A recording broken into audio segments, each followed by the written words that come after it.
Top 10 new games of August 2020. Starting off at number 10, it is Windbound, a game about being shipwrecked on an island with some fairly obvious Breath of the Wild influences that I'm definitely not upset to see take root in the entire gaming world. In some respects, I feel like somebody said, "Aw man, I like Breath of the Wild, but I really wish there was more boats in it." Essentially, you have to use the island's resources and then build boats to go to other islands and use their resources, all while looking into the past of these islands via the ruins you'll find on them. And frankly, it looks like a great spin on the little sub-genre of open world game that Breath of the Wild has made, taking a little bit of influence from Wind Waker, with all the boating and islands and all that. With the little injection they give the survival mechanics, it sounds like a pretty intriguing title. Windbound is coming to PC, PS4, Xbox One, and Switch, which is where I'll be playing it on August 28th. And number 9 is Hellbound. The campaign mode, anyhow. The survival mode has been out for quite a while. It's also free to play in case you're not willing to wait. But Hellbound is nothing like Windbound. It's an old school styled FPS with a couple of modern conveniences such as looking up and down and much better graphics. Hellbound is very, very much like Doom in pretty much every way, and it's kind of nice to have the more old school style straightforward gameplay, even though I love the two new Doom games. Giving Hellbound's survival mode a spin will definitely really hype you up. It's one of those games where you just feel really powerful playing, and I'm pretty stoked they're making a campaign mode. It's one of those things where it's just exactly what needs to happen. Hellbound's campaign is coming to PC August 4th. Like I said, survival mode has been out for quite a while. It's free. You can play it right now, and you should.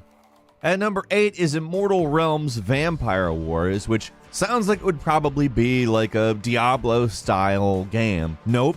Immortal Realms is a strategy game, and I think that that is great. We do not have enough vampire strategy games, thank you very much. But on top of that, this game has a very nice, unique art style with lots of color and really manages to capture a sort of vampire-y, gothic, awesome vibe. But honestly, I'm just stoked about this game, personally. To give a little bit of information on how it plays, or at least how we understand it, obviously we haven't played it yet, it's turn-based and card-based. If you remember older, like, Might and Magic type games, that's sort of where it's drawing its inspiration. And just between the fact that it's a vampire version of that, a vampire strategy game, or just that genre at all is great. There's also some management elements of it, as you take blood from villages in order to power everything, because hey, vampires. Vampire management. Immortal Realms Vampire Wars is coming to PC August 28th.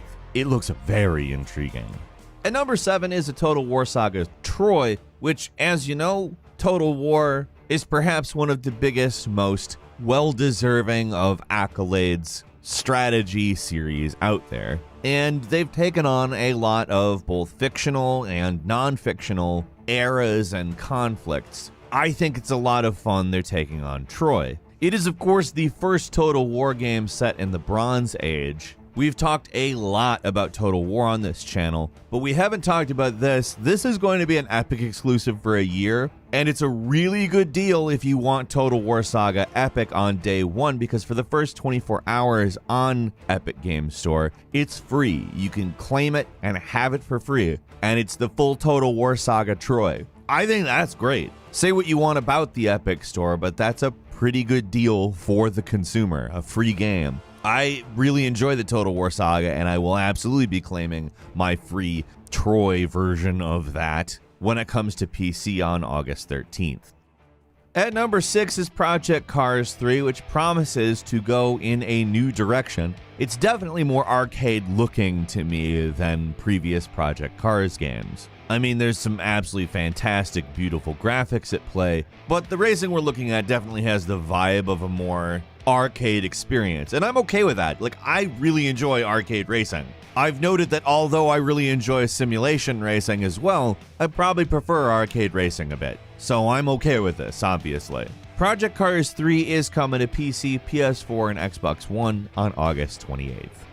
At number 5 is Horizon Zero Dawn Complete Edition, which we have of course already seen on PS4. The complete edition is now landing on PC though. I'd argue it probably has something to do with how successful the Death Stranding port was. And I don't mean sales-wise, I mean Horizon Zero Dawn runs on the same engine by Guerrilla Games. And to put it simply, both of these games look just beautiful on PC. And I'm really interested in playing Horizon Zero Dawn with the ability to customize the graphic settings. I mean, this is a beautiful game anyways, but playing it on PC with a lot more control over the graphics, I'm very excited and interested for. It's also, you know, a phenomenal game, perhaps one of the best examples of that kind of open world game. If you didn't play it on PS4, you should on PC. Horizon Zero Dawn Complete Edition lands on August 7th. At number 4 is UFC 4, which we've heard some new information about from an interview with one of the devs, who talked a lot about how this game really does a lot with the clinch game, claiming that it's more fluid and more locomotion based. I mean, the way he describes it is, of course, very abstract. It's kind of hard to tell exactly what that means until we have our hands on it, but I'll say it sounds good to me. UFC is, of course, a pretty tightly controlled game, so to have it more based in locomotion and all that, I think should actually be a pretty good improvement. Obviously, we really haven't had a lot of sporting events this year, so a lot of the sport games like this are kind of really welcome, and I think is going to be fun for a lot of people. UFC 4 is coming to PS4 and Xbox One on August 14th. At number 3 is Serious Sam 4, which, I mean, obviously it's been a while since a Serious Sam game came out. Serious Sam 3 hitting Microsoft Windows on 2011. These are over-the-top games. There's no real way to put it other than that. You fight hordes of enemies with absurd, huge weapons, and it's fun. It's a lot of fun. What we've seen of the gameplay really looks big. Again, there's no other way to describe what you're going to get other than just absurd, explosive action with huge weapons against hordes of enemies. There's just something really specific to how Serious Sam does it. This is a series that has worn its Doom and Quake influences on its sleeve, but also kind of goes like, what if Duke Nukem really went insane? They're fun games, and I'm stoked they're coming back. I'm excited for it, personally. Serious Sam 4 is coming sometime during August. They haven't actually given us a day yet, but it's coming to PC and Stadia. For over-the-top action, this is where you gotta go this month. At number 2 is Wasteland 3, the newest in the series that actually inspired Fallout itself. Wasteland 3 is set in post-apocalyptic Colorado, which is apparently quite frozen. The team that developed this game also did Torment Tides of Numenera, and in truth, I think it's very promising looking. You essentially are going to be building a squad, building a base, and this game promises to let you answer the question, will you be Colorado's savior or its worst nightmare? I'm intrigued as to what kind of story they're intending to tell, and of course I'm down for a squad-based strategy game from the series that inspired Fallout. Wasteland 3 is coming to PC, PS4, and Xbox One on August 28th.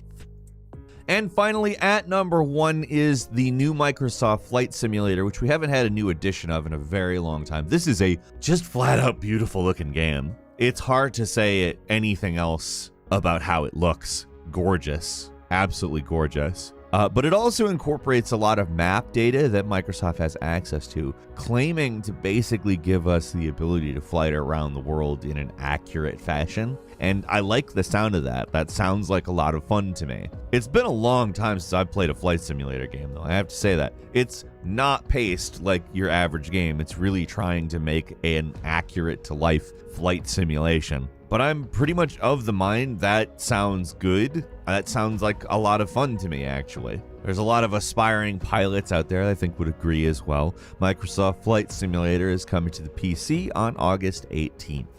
Couple of bonus games for you as well. Skully first, which is essentially kind of a rolling, momentum-based platformer, which also gives you the ability to transform into various monsters with different abilities, which actually does look like a fairly intriguing title with its own style to it. There's not a lot of platformers that really manage that nowadays. And then, of course, RPG maker MZ is also coming this month. If you're interested in making your own full-blown JRPG, this is probably the easiest but most flexible way to do it, and it allows you to do it in a manner that gives you not only like traditional controls, but you could export to a smartphone, do it with touch controls. I mean, it's a good package of stuff if you're interested in making an RPG. What are you guys gonna play or do this month as far as games? Leave us a comment, let us know. If you like this video, click like. If you're not subscribed, now's a great time to do so. We're uploading brand new videos every single day,